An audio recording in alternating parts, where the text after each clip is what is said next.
Для нас большая честь выступать на данном мероприятии и представлять автомобильную индустрию Узбекистана, являющуюся молодой и одной из самых динамично развивающихся отраслей экономики Республики Узбекистан.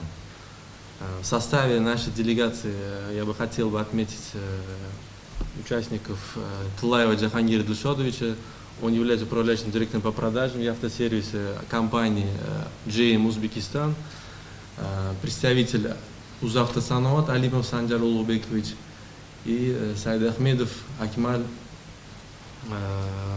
Бахрамович, управляющий директор по торговле компании Самавто. Хотел коротко отметить о нашей компании.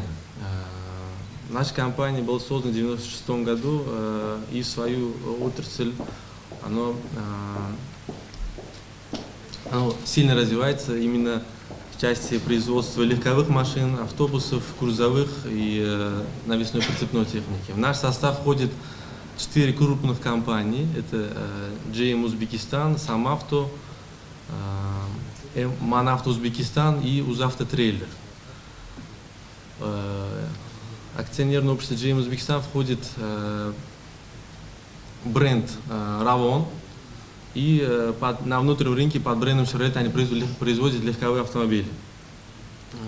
В свою очередь еще хотел бы отметить о компании Самавто. Они производят более 5 видов автобусов, грузовых и коммунальной техники, спецтехники.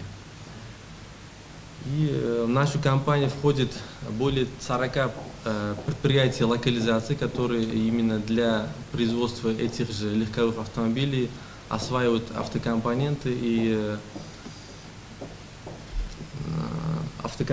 для вот этих же производственных линий.